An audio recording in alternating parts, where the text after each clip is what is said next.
أروى قالت ما ينفعش تبوسني في أول يوم نتقابل، وسلوى عثمان بتشك في مي عمر إنها خلت ابنها ما بقاش موجود في الدنيا، وأحمد زاهر عمل خناقة كبيرة مع ياسين اللي بيحب مي عمر، وصاحب صلاح الناقص اللي سلطه على نعمة قال له على خطة يتعامل بيها مع الستات بتوعه. دي نبذة بس كده عن كواليس الأحداث الجديدة من مسلسل نعمة الأفوكاتو. في الفيديو ده هقول لكم حصريا أحداث مسلسل نعمة الأفوكاتو الحلقة 12 قبل عرضها. يا ترى حكاية الخناقة وليه الرجالة وقعوا في بعض كده، وازاي مي عمر وقفت في وش الحب؟ لو عاوزين تعرفوا الحكاية الجديدة من حكاوينا يلا بينا.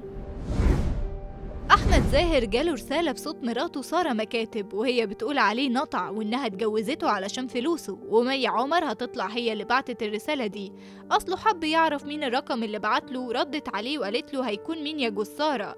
أروى جودة بتقابل ياسين اللي عرف يوقعها علشان تبان قدام جوزها إنها ست مش كويسة، وهتقوله بلاش تبوسني من أول مقابلة كده، وفكرته وقع في حبها صحيح، لكن هو هيفاجئها إنه كان عاوز يوقعها وهي مش هتاخد بالها من حاجة وهتمشي ورا قلبها وتعرفه على جوزها عادي.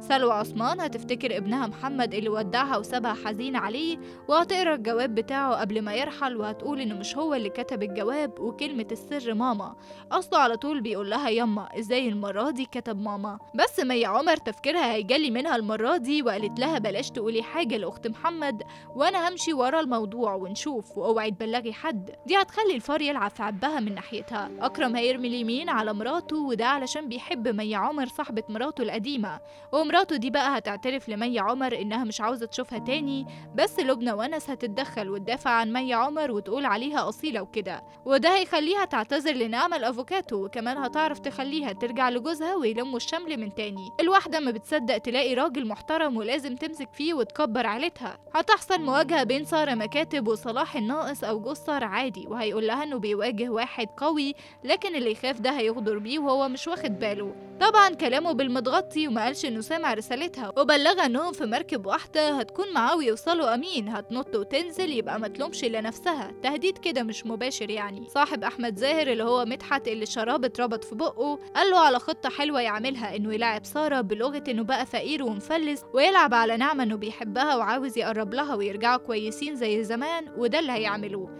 هيطلب من سارة 4 مليون جنيه علشان يديهم لمدحت، ويروح لنعمة ببوكيه ورد وبلالين علشان عيد ميلادها. أحمد زاهر هيتخانق مع خالد الأشقر المحامي علشان ليه عنده فلوس مش عاوز يرجعها له، والمحامي هيديله ميعاد بعد 4 أيام، لكن أبو صلاح هيبقى متضايق ومفيش قدامه حل غير إنه يستنى. دي كانت أول خناقة. مي عمر هتقابل ياسين علشان يشوفوا الخطة ماشية تمام ولا إيه، وفعلا هتبقى 100 هيقول لها وحشتيني وهتقول له أنا ست متجوزة. الحلقة هتختم على خناقة أصل بعد الورد والبلالين. صلاح هيطلب من سارة يتقابلوا، وهترتب مع ياسين يقابل سارة مكاتب ويروحوا نفس المكان سوا، وهناك صلاح وياسين هيتخانقوا. أصل صلاح هيمسك سارة يسألها بتعمل إيه، وهنا مي عمر هتدخل شمال في ياسين وتتخانق معاه، خطة يعني، بس هو هيزعلها جامد ويقول لها انتي ست مش محترمة، بس صلاح هيقف ليه ويمسك في خناقه وناس هتتدخل وتحوشهم. بعدها صلاح هيكلم سارة على حكاية مقابلتها دي وإنه مش هيتقرطس، بس هي هتاخده على الهادي وإنها عارفة ياسين علشان يتوسط عند المحامي خالد الأشقر ويجيب له فلوسه منه، مصلحة يعني، بس هي مش ده هدفها خالص. بعدين في آخر مشهد نعمة وياسين هيتقابلوا تاني ويقول لها بحبك، وهتقوله لو هتلعب معايا على سطر المشاعر يبقى هتعمل كده، وهي أرملة أصلها ناوية تخلي صلاح في الآخرة مش في الدنيا. اكتبولي في التعليقات إيه رأيكم في الأحداث الجديدة.